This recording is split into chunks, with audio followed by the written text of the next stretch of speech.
Estou muito feliz de poder introduzir agora meu amigo, pastor Lamartine Pozella, pastor em São Paulo, da IR Church, um mestre na palavra, alguém que, ao longo dos anos, tem construído credibilidade, não só com o seu compromisso na palavra, com a frutificação do ministério, mas também com uma vida de bom testemunho. Então, muito feliz agora por introduzir meu amigo, pastor Lamartine. Muito bom ter você conosco nessa edição do Casa Zadok. E ainda que virtual, o propósito será cumprido e o coração desse povo será abençoado. Glória a Deus. Muito bem-vindo. Obrigado, Luciano. Uma honra. Sempre quis pregar na Casa de Zadok. E quando recebi o convite, me senti muito feliz, porque aqui só pregadores de fato que tenham tanto muita relevância, mas sobretudo vida, né? Então, muito obrigado, Luciano. E eu tenho certeza que você vai ser muito abençoado através desta palavra. O título da mensagem que eu vou trazer a vocês é Os Três Altares. Os rabinos dizem que há 4 níveis de entendimento das Escrituras.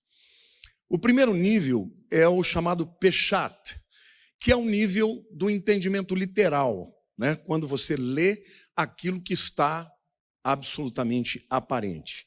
O segundo nível é o Remes, quando o estudante começa já a entender algumas alusões, os padrões, as filosofias por detrás do texto.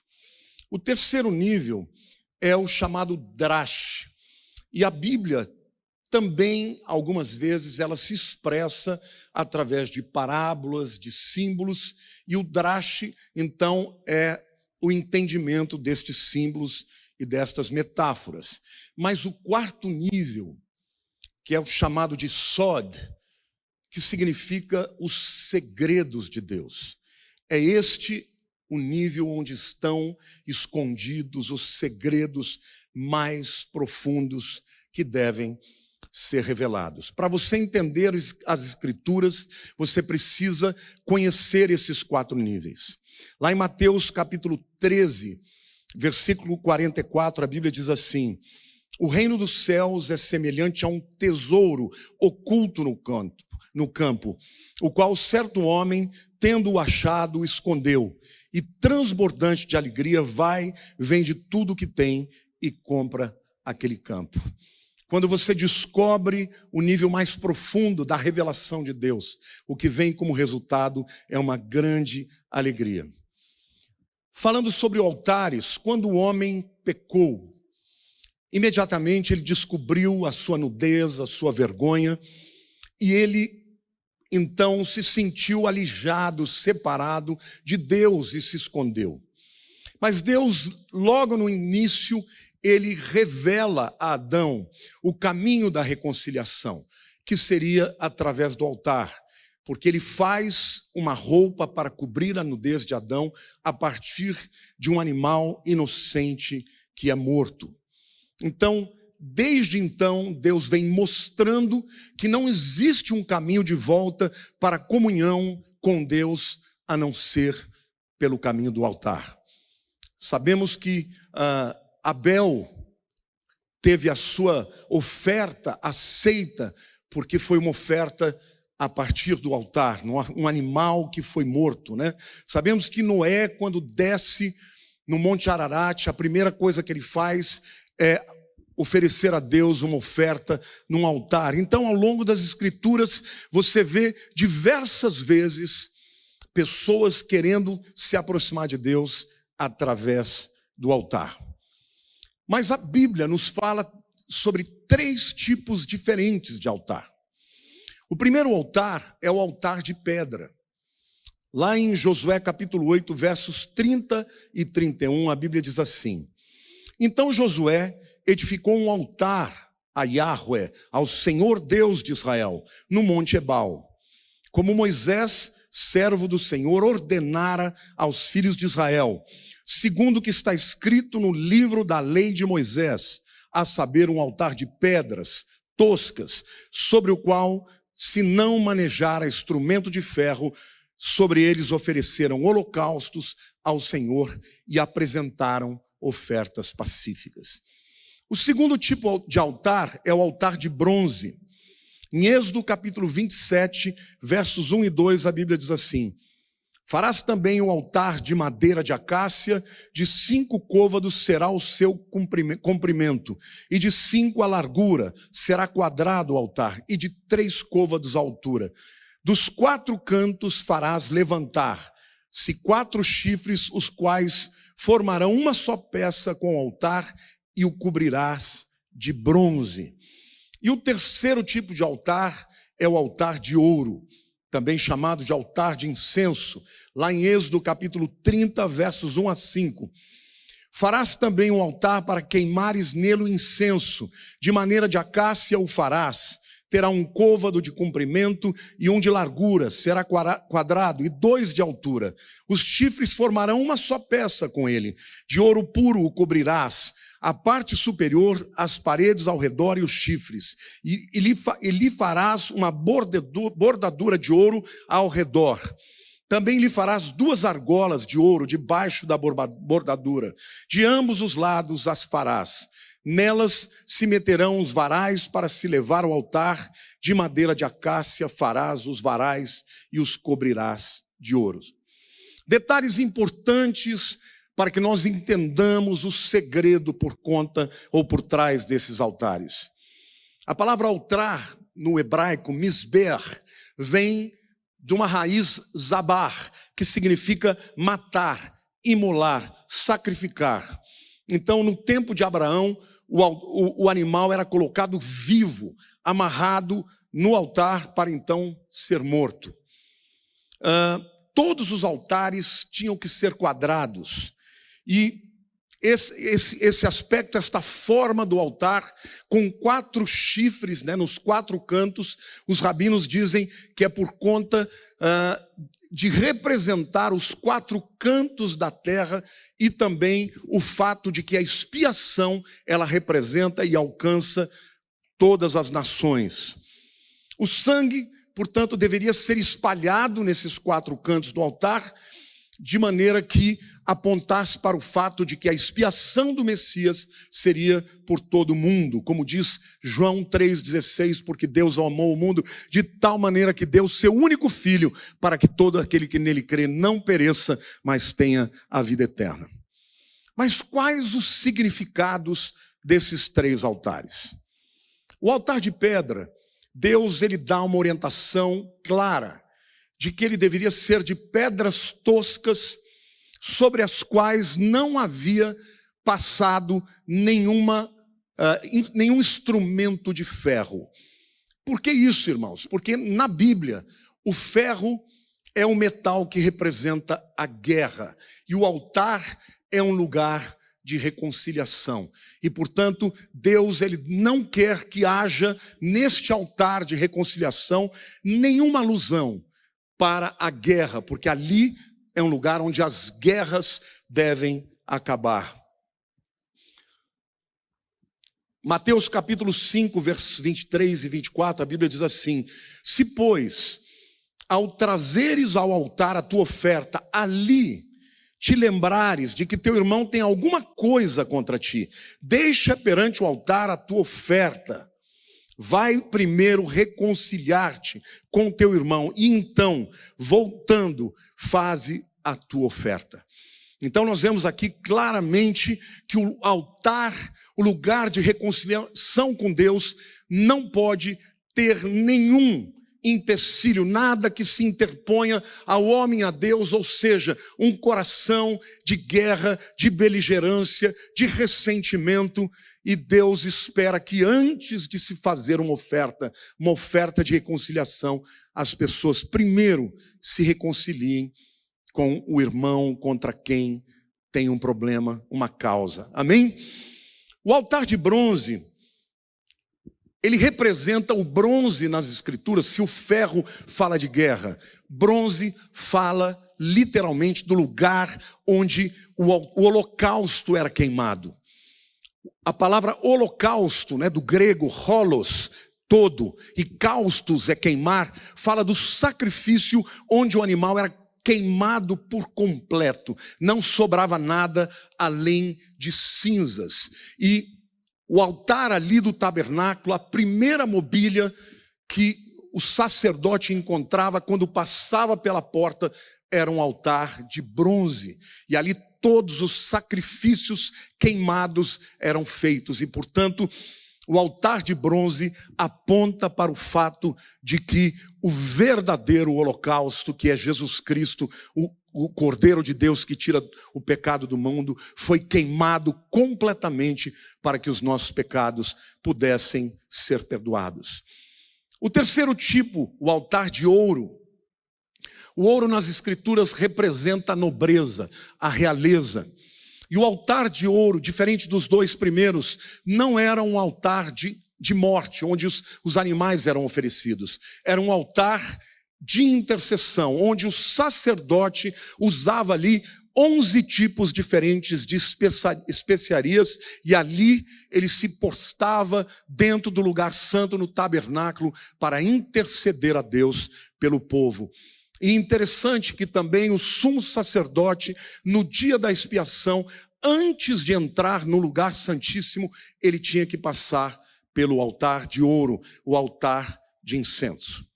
Bom, uma vez que eu já apresentei para vocês os 3 tipos de altares e os símbolos que eles representam, agora eu vou começar a pregar e agora eu vou efetivamente descer para o nível do sod, para a revelação, porque aqui está, os nuggets, aqui está realmente aqueles ensinamentos escondidos que podem fazer grande diferença na tua vida, e eu espero que você esteja com o coração absolutamente escancarado para aquilo que Deus vai fazer na tua vida. Bom, eu quero falar para vocês de 3 batalhas que aconteceram nestes 3 altares. A primeira batalha que nós encontramos foi a prova de Deus para Abraão, lá no Monte Moriá, quando Deus pede a Abraão que entregue o seu único filho Isaque. Sabemos que ele tinha Ismael, mas Deus se refere a Isaque, ao seu único filho, a quem amas, que ele pudesse entregar como holocausto, lá no Monte Moriá. Gênesis 22, versos 1 e 2, nós lemos sobre essa história em que Abraão oferece Isaque no altar de pedra. Depois dessas coisas, pôs Deus a Abraão à prova e lhe disse: Abraão, este lhe respondeu: eis-me aqui. Acrescentou Deus: toma o teu filho, teu único filho Isaque, a quem amas, e vai-te à terra de Moriá. Oferece-o ali em holocausto, sobre um dos montes que eu te mostrarei.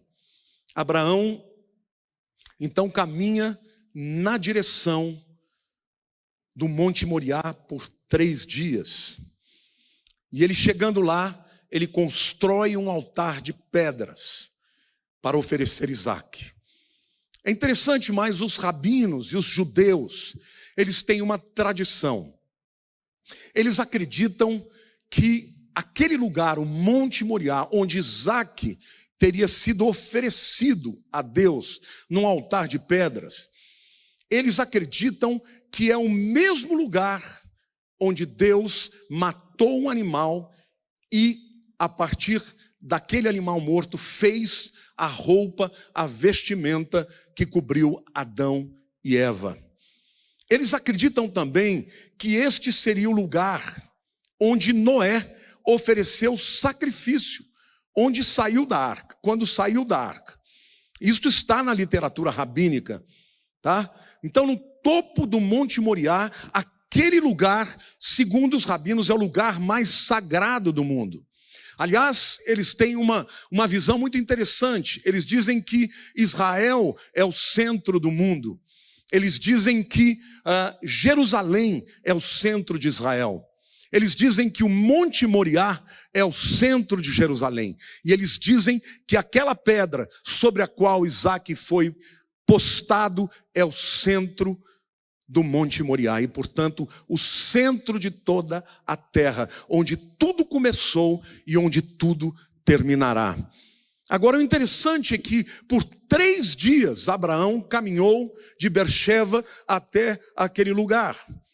Certamente, Isaque morreu no coração de Abraão, porque naquele momento em que ele recebe a ordem de Deus, todos os países circunstantes, todos os povos, as religiões, costumeiramente ofereciam os seus primogênitos. Então aquilo para Abraão não era uma historinha, era de fato, era uma verdade. E ele ali, sem entender nada, sem conseguir concatenar a promessa de que ele seria pai de nações, Isaque ainda não havia se casado, e com a ordem de um Deus verdadeiro que manda e que ele deveria obedecer, e ele caminha naquela direção para sacrificar Isaque.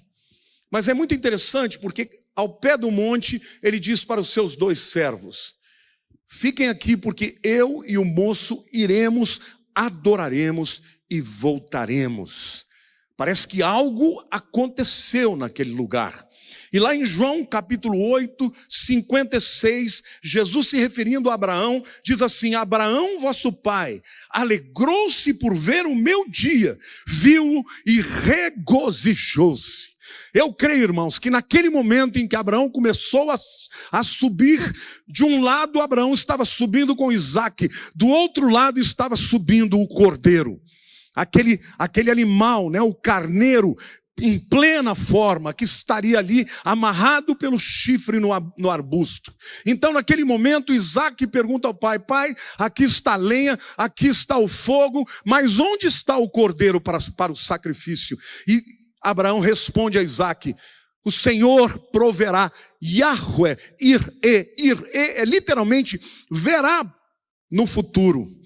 E eu creio que naquele momento em que ele estava para matar, ele literalmente levantou a mão e com a sua mão ele foi para cravar no coração, ou pelo menos degolar a Isaque. Ele ouve a voz dos céus e diz: Abraão, não toques no teu filho, porque agora eu sei que tu me amas. E ele então levanta os olhos e ele vê o carneiro ali preso pelos chifres. Mas eu entendo, irmãos, que ele viu mais do que o carneiro preso pelos chifres. Eu creio que ele teve uma visão aberta e ele viu o dia em que Jesus Cristo seria o Cordeiro de Deus, que realmente proveria a salvação para que Isaque não tivesse que morrer.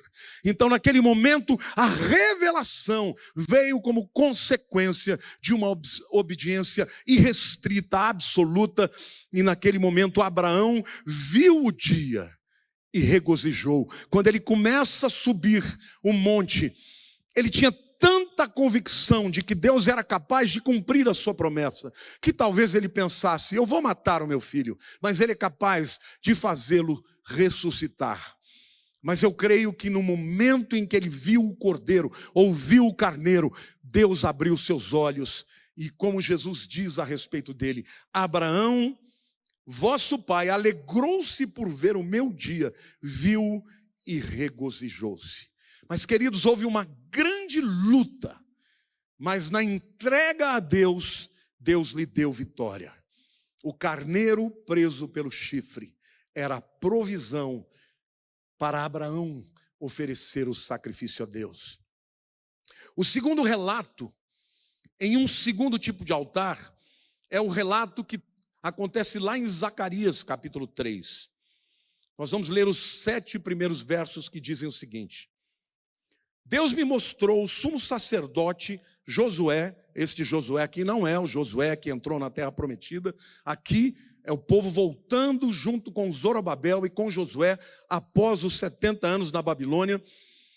E o texto diz: Deus me mostrou o sumo sacerdote Josué, o qual estava diante do anjo do Senhor, e Satanás estava à mão direita dele, para se lhe opor. Mas o Senhor disse a Satanás: o Senhor te repreenda. Ó Satanás, sim, o Senhor que escolheu a Jerusalém te repreende. Não é este um tição tirado do fogo? Ora, Josué, trajado de vestes sujas, estava diante do anjo.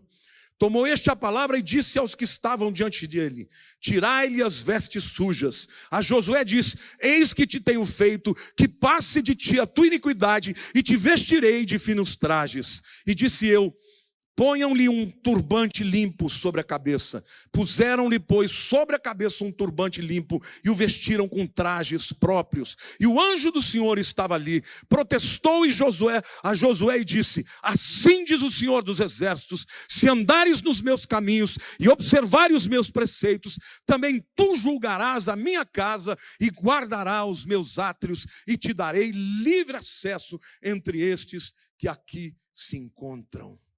Queridos, Josué, o sacerdote, veio juntamente com Zorobabel, com aproximadamente 56 mil judeus que vieram do exílio babilônico. E ali ele está diante de um altar de bronze para oferecer um sacrifício em oferta a Deus de gratidão pelo livramento, pelo retorno à terra prometida. Mas naquele momento em que ele vai ofertar, ele ainda não tinha feito os rituais de purificação. Ele estava ainda imundo, espiritualmente falando, cerimonialmente falando. E no momento em que ele vai oferecer o sacrifício, aparece Satanás no lugar direito, à direita do altar, acusando ele, dizendo: você não está cerimonialmente limpo, você não pode fazer esse sacrifício. Mas ao mesmo tempo que aparece Satanás, aparece o anjo do Senhor. E a gente sabe que nas escrituras o termo anjo do Senhor é uma cristofania, é a presença do próprio Senhor Jesus ali, que repreende a Satanás e depois dá ordem para que Josué receba vestes novas, um turbante na cabeça, para que ele esteja limpo para ofertar a Deus o sacrifício. E Deus então, Jesus fala para ele, o anjo do Senhor diz: Josué, se você andar na minha palavra, nos meus caminhos, eu te darei autoridade para estar conduzindo este povo. Então aqui nós temos uma segunda batalha.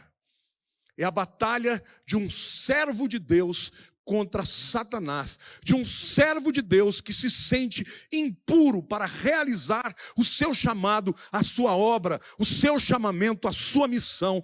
Mas do mesmo jeito que aparece Satanás, e o lugar direito, irmãos, nas escrituras, e especialmente entre os judeus, é o lugar de autoridade. Portanto, Satanás se sentia no direito de acusar, porque ele estava apontando para um fato e para uma verdade de que Josué não estava limpo para estar apresentando ali o sacrifício. Mas aparece juntamente com ele o anjo do Senhor, que repreende a Satanás, porque ele tinha autoridade, ele tem autoridade, e o anjo do Senhor é Jesus Cristo. Então eu quero dizer para você, meu querido, muitas vezes Satanás se levantará como acusador para dizer que você não tem vida, que não tem autoridade, que não tem moral para estar fazendo a obra do Senhor, cumprindo o seu chamado. E é o mesmo anjo do Senhor que hoje não é mais chamado nas escrituras de anjo do Senhor, porque ele foi revelado no Novo Testamento como Jesus, o Senhor dos senhores. É o mesmo Senhor quem nos ajuda, quem nos dá a direção e quem repreende a Satanás. É interessante porque o arcanjo Miguel, o maior de todos os arcanjos, quando foi lutar pelo corpo de Moisés, a Bíblia diz em Judas que ele não ousou, acusar Satanás com a sua própria autoridade. Ele disse: o Senhor te repreenda. Mas aqui não, aqui é o anjo do Senhor, aqui é o Senhor Jesus, aquele que tem autoridade sobre todos, e ele repreende no seu próprio nome a Satanás, e Satanás tem que recuar para que Josué possa fazer aquilo para o qual ele tinha sido destinado. Então, meus queridos, eu quero que você entenda uma coisa. Nós, por mais que sejamos puros, por mais que queiramos merecer o direito de fazer a obra de Deus, nós só podemos estar absolutamente limpos se nós estivermos revestidos da justificação de Cristo. Porque caso contrário, nenhum de nós terá autoridade para enfrentar o acusador nos seus próprios, nas suas próprias obras e na sua própria justiça. Então, esta luta, portanto, representa a luta de um homem de Deus que ministra no altar e que é acusado por Satanás de estar impuro. A terceira luta, meus queridos, acontece ali no altar de ouro. E está lá no livro de Lucas, capítulo 1, versos 8 a 20. Ora, aconteceu que, exercendo ele diante de Deus o sacerdócio, na ordem de seu turno, coube-lhe por sorte, segundo o costume sacerdotal, entrar no santuário do Senhor para queimar o incenso. E durante esse tempo, toda a multidão do povo permanecia da parte de fora orando. E eis que lhe apareceu um anjo do Senhor. Esse não é o anjo do Senhor, é um anjo do Senhor. No caso aqui, Gabriel, né? Em pé à direita do altar de incenso. Vendo Zacarias, turbou-se e apoderou-se dele o temor. Disse-lhe, pois, o anjo: Zacarias, não temas, porque a tua oração foi ouvida. E Isabel, tua mulher, te dará à luz um filho, a quem darás o nome de Johannes, João. Em ti haverá prazer e alegria, e muitos se regozijarão com o seu nascimento, pois ele será grande diante do Senhor. Não beberá vinho, nem bebida forte, e será cheio do Espírito Santo, já do ventre materno. E ele converterá muitos dos filhos de Israel ao Senhor, seu Deus. Ele irá adiante do Senhor no espírito e no poder de Elias, para converter o coração dos pais aos filhos, converter os desobedientes à prudência dos justos e habilitar para o Senhor um povo preparado. Então perguntou Zacarias ao anjo: como saberei isto? Pois eu sou velho e minha mulher avança em dias. Respondeu-lhe o anjo: eu sou Gabriel, que assisto diante de Deus, e fui enviado para falar-te e trazer-te estas boas novas. Todavia, ficarás mudo e não poderás falar até o dia em que estas coisas venham a realizar-se, porquanto não acreditaste nas minhas palavras, as quais a seu tempo se cumprirão. Então ali Zacarias, o pai de João Batista, estava ali cumprindo o seu turno sacerdotal dentro do lugar santo, especialmente quando ele estava ao lado do altar de ouro, o altar de incenso. Ele obteve essa visão e esse diálogo aqui aconteceu. Mas é interessante que, ao invés dele se alegrar com a visão de um anjo do Senhor, lhe dizendo que algo extraordinário ia acontecer, o nascimento de um filho, já que ele e a sua esposa já eram muito velhos, ele duvidou, ele questionou, e como resultado disso, ele ficou mudo até o nascimento de João Batista. Queridos, aqui eu vou começar a aplicar esta mensagem. O altar de pedra representa um sacrifício pessoal. E muitas vezes, para nos aproximarmos de Deus, temos que abrir mão de coisas que nos são muito caras e nos são muito importantes. Algumas vezes Deus pede que façamos coisas que não fazem sentido. Exatamente como ele pediu a Abraão. Ele promete que Abraão seria pai de nações, lhe dá um filho da promessa e depois lhe pede que Abraão entregue este filho, que mate esse filho. Não fazia sentido, e muitas vezes Deus pede para nós coisas que não fazem sentido, coisas que nos são muito caras. E se nós queremos ter uma aproximação de Deus, se nós queremos viver o plano extraordinário de Deus para as nossas vidas, nós temos que cruzar esta fronteira. A fronteira de não fazer e não obedecer simplesmente quando entendemos. Obedecemos porque cremos que Deus é fiel. Obedecemos porque cremos que, ainda que não entendamos, Ele entende. Eu não enxergo a luz no fim do túnel, mas Ele sabe aonde está me levando. Amém, igreja? Então, em nome de Jesus, a importância de não escolhermos outros caminhos senão o caminho de Deus, ainda que ele seja estreito, ainda que ele não faça sentido, porque somente assim, quando ofertamos a Deus a nossa obediência, o nosso sim, a nossa fé irrestrita, que não tem absolutamente nada a ver com sentimentos e tampouco emoções. Obediência, fé, somente assim chegamos diante de Deus e vamos não só receber a provisão de Jeová Jiré, do Deus provedor, mas também a revelação do porquê. Porque foi isso que aconteceu com Abraão. No momento em que ele disse sim para Deus, caminhou aquele caminho até o altar. E no altar ele foi cumprir a sua parte, a parte da obediência. Ele não só teve o cordeiro de maneira ali imediata, a provisão imediata, mas ele enxergou a revelação, o sod, a revelação profunda de que um dia viria o Filho de Deus, Jesus, que morreria naquele mesmo lugar, para que Isaque não tivesse que morrer. O altar de bronze é um lugar de morte, pois esse era o lugar onde todos os animais eram mortos. Romanos 12, versículo 1, nos fala claramente, que nós devemos apresentar a Deus um sacrifício vivo. E esta palavra sacrifício é holocaustos. Significa que Deus não espera de nós um sacrifício de morte, porque o seu Filho Jesus já morreu. Mas nós devemos ofertar os nossos corpos de maneira completa e restrita. Significa que Deus espera que a nossa vida como um todo seja oferecida no altar do Senhor, para que possamos experimentar qual seja a boa, a perfeita e agradável vontade de Deus. O altar de bronze significa, portanto, matar a carne.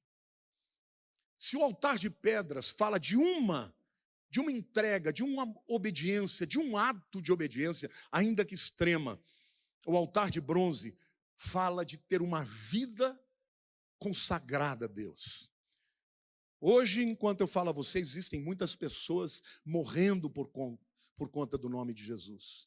Mas se nós não somos dignos de morrer pelo seu nome, que sejamos pelo menos dignos de viver para Ele, oferecendo a Ele um sacrifício vivo, santo e agradável a Deus. Deus não pede de nós que nós morramos por Ele, mas pede de nós que nós vivamos por Ele.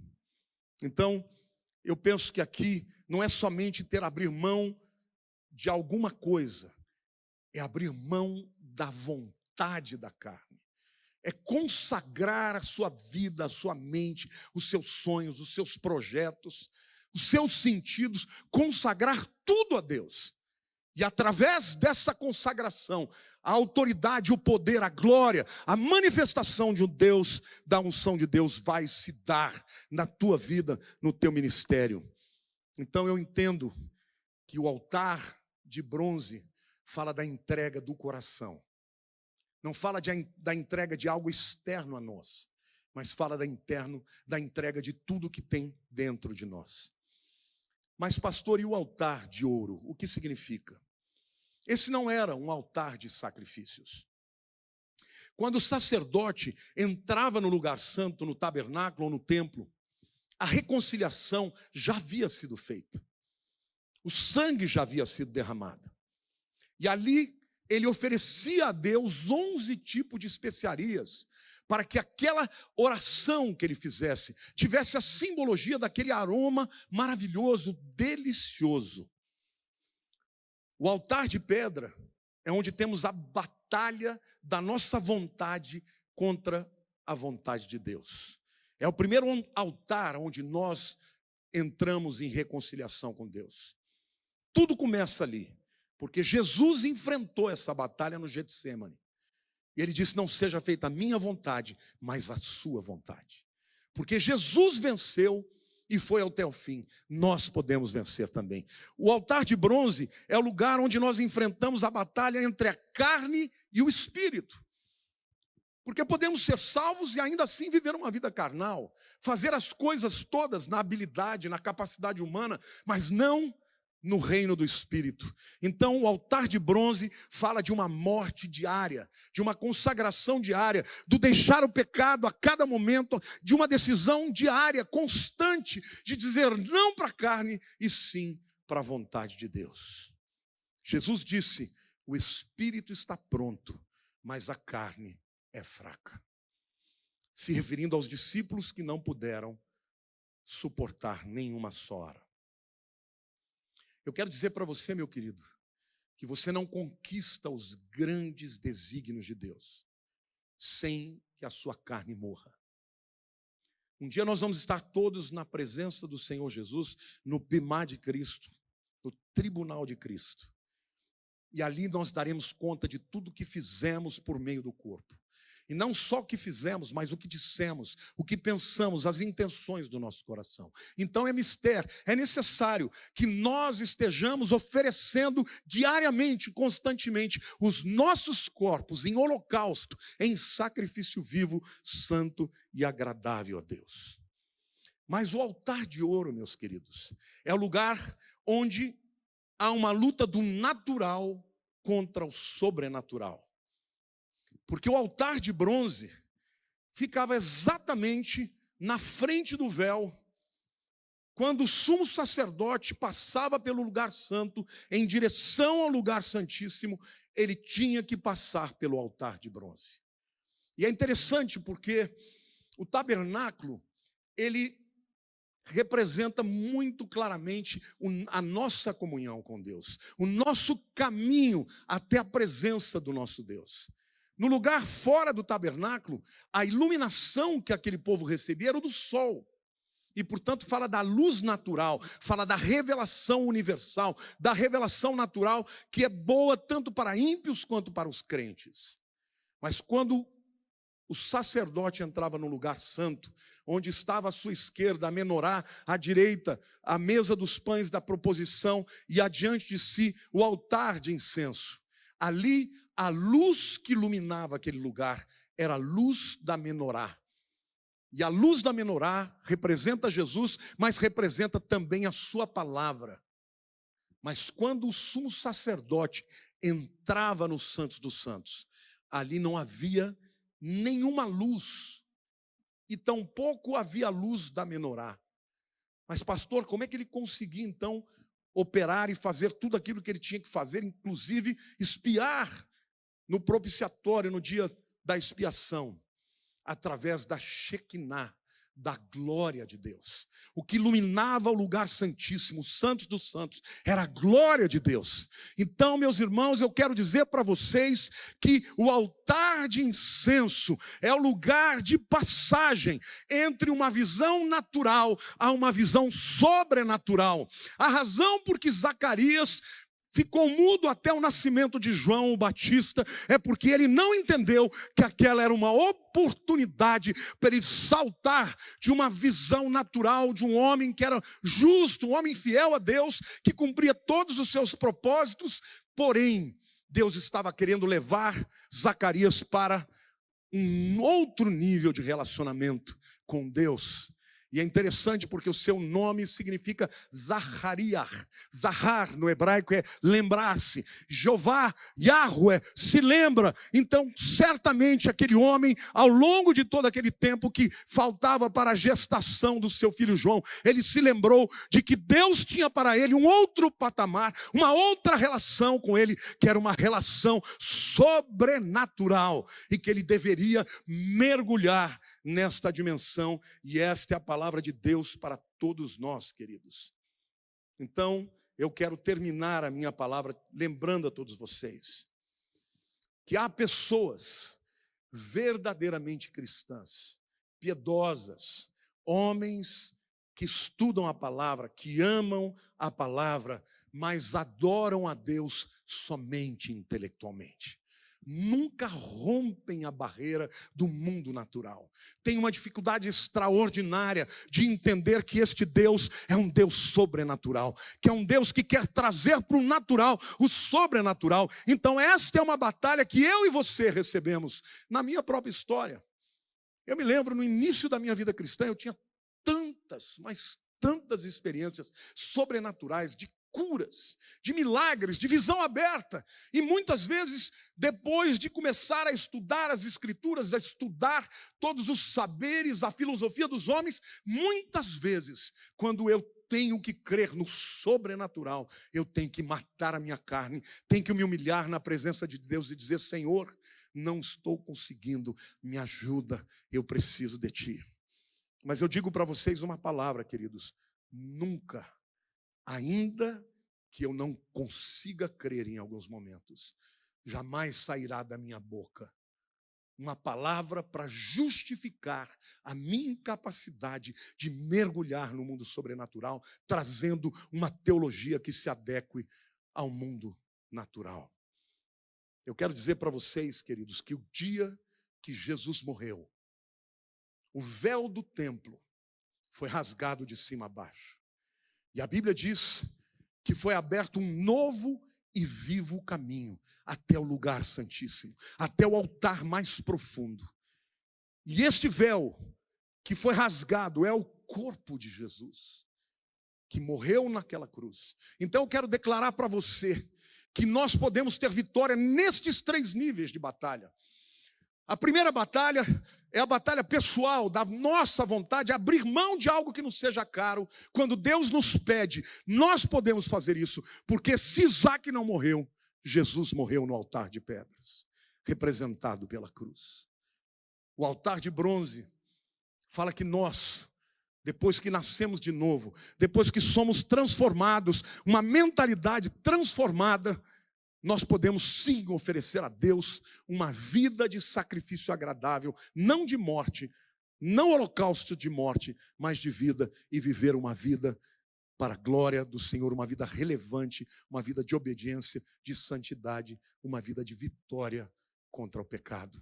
E não se esqueçam, toda vez que pecar, nós temos diante do Pai um intercessor, um advogado, Jesus, o justo, intercedendo por nós, da mesma maneira que ele esteve lá no altar de bronze, repreendendo Satanás e profetizando sobre a vida de Josué, que ele seria um tição, arrancado do altar para ser um homem de Deus, relevante no seu tempo. Então, meu querido, não importa qual seja o seu nível de responsabilidade, sempre que houver um pecado, confesse a Jesus e creia e receba tudo aquilo que ele já fez. Por quê? Porque ele é a provisão, ele é o sacrifício supremo para que nós possamos viver diante de Deus em santidade e ter vitória sobre as tentações e sobre o pecado. E por último lugar, cuidado com o perigo de vivermos uma vida de um cristianismo meramente formal, religioso, e não experimentarmos o sobrenatural de Deus. O nosso Deus é sobrenatural, e o natural dele é sobrenatural. Então eu profetizo na tua vida, eu declaro na sua vida, que se você se entregar, se derramar e crer e buscar ao Senhor, ele vai te levar até o mais íntimo relacionamento com o Pai, lá nos Santos dos Santos, passando por este longo caminho que Jesus conquistou para todos nós, através do seu sangue, em nome de Jesus. Que Deus te abençoe, que o Senhor possa transformar a sua vida, te dar vitória, que você possa caminhar, como a palavra de Deus diz, a vereda do justo é como a luz da aurora, que vai brilhando mais e mais, até ser dia de perfeito.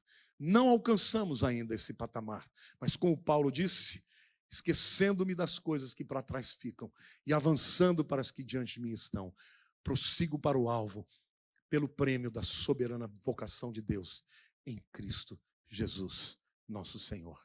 Mas eu quero abençoar a sua vida agora. Senhor, agora eu quero declarar sobre a vida destes que me veem. Muitos desses, Senhor, estão vivendo debaixo de acusação.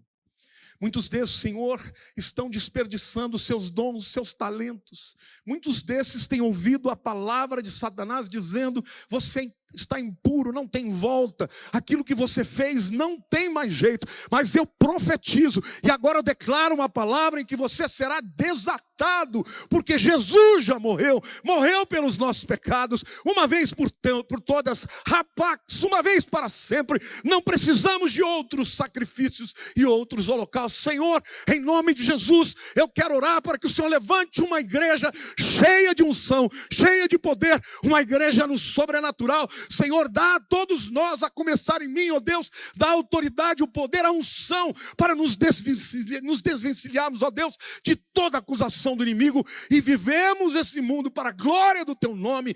Pai, queremos viver o teu sobrenatural, queremos viver para a glória do teu nome, queremos ver, ó Deus, as coisas acontecendo para que as portas se abram, Senhor, nesta janela de oportunidades. Senhor, que a tua palavra na nossa boca seja mais do que o ensino do homem, seja mais do que a sabedoria humana, que seja loucura, meu Deus, que nós sejamos capazes de crer a cada dia e ao longo de toda a nossa vida no teu sobrenatural. Perdoa-nos, ó Deus, se nós não temos vivido esta dimensão, porque queremos, ó Pai, que a luz, a glória, o Shekinah do Senhor esteja sobre as nossas vidas, para a honra e glória do teu nome. Que o Senhor te abençoe. Comece hoje, confesse o seu pecado e comece hoje uma nova vida, lembrando dessas 3 batalhas nos 3 altares. Amém.